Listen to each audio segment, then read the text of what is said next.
2 ఏళ్ళు అయింది మరి 4000 పెన్షన్ వచ్చిందా? 2.5 వేలు వచ్చినాయా ఆడపిల్లలకి? తులం బంగారం వచ్చిందా పెళ్ళైతే? స్కూటీలు వచ్చినాయా? ఇందిరమ్మ ఇండ్లు వచ్చినాయా? హైదరాబాద్లో ఒక్క ఇటుక పెట్టిండా? ఒక్క కొత్త రోడ్డు కట్టిండా? ఒక్క పనన్న చేసిండా? ఇవాళనేమో వచ్చి అన్ని ఉద్దర మాటలు చెప్తుండు. నాకు ఒక్క ఛాన్స్ ఇవ్వండి, ఒక్క ఛాన్స్ ఇవ్వండి.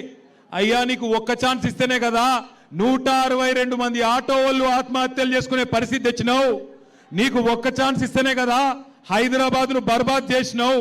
నీకు ఒక్క ఛాన్స్ ఇస్తేనే కదా ఇందిరమ్మ రాజ్యం అని చెప్పి ఇలా హైదరాబాద్లో 1000 ఇండ్లు కూలగొట్టినావు. పక్కనే ఉంటుంది సున్నం చెరువు. ఆ సున్నం చెరువులో ఉండే గరీబోళ్ళందరినీ ఇండ్లు కూలగొట్టి మెడలు పట్టి నూకేసినావు. నీకు ఒక్క ఛాన్స్ ఇస్తేనే కదా ఇవాళ రాష్ట్రంలో ఉండే ప్రతి ఆడబిడ్డను మోసం చేసినావు. నీకు ఒక్క ఛాన్స్ ఇస్తేనే కదా ఇవాళ రాష్ట్రంలో ఉండే రైతులు 700 మంది చచ్చిపోయే పరిస్థితి తీసుకొచ్చినావు. నీకు ఒక్క ఛాన్స్ ఇస్తేనే కదా ఇవాళ హైదరాబాద్లో రియల్ ఎస్టేట్ ఖతం చేసినావు. తెలంగాణ రాష్ట్రాన్ని అట్టడుగు స్థాయికి నంబర్ 1 ఉండే తెలంగాణ కేసీఆర్ ఉన్నప్పుడు ఇవాళ అట్టడుగు స్థాయికి తీసుకొని పోయి 2 ఏళ్లలోనే తెలంగాణ అంటే అట్టర్ ఫ్లాప్ రాష్ట్రం అని చెప్పి ఇవాళ అయ్యేటట్టు చేసిండు. ఇవాళ పెద్ద పెద్ద మాటలు మాట్లాడుతుండు. ఇవాళ వచ్చి మళ్ళా ఇది 2 ఏళ్ళలో ఏదో ఉద్ధరించినట్టు ఉద్ధర మాటలు మాట్లాడుతుండు.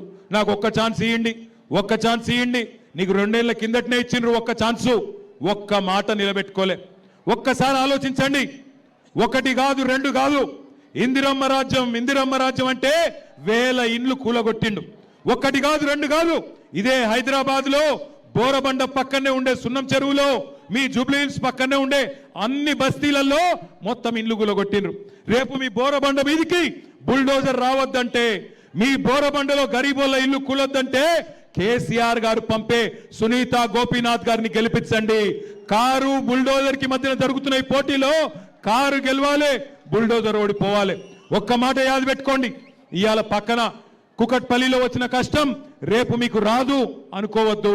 ఈ ప్రభుత్వం గరీబోళ్ళ ఖిలాఫ్ ప్రభుత్వం. అప్పుడెప్పుడో ఇందిరాగాంధీ గరీబీ హటావ్ అన్నది, ఇప్పుడు రేవంత్ రెడ్డి గరీబోంకో హటావ్ యాసే నికాల్ ఫేకో అంటున్నాడు. నేను చెప్పేది అబద్ధమా కాదా?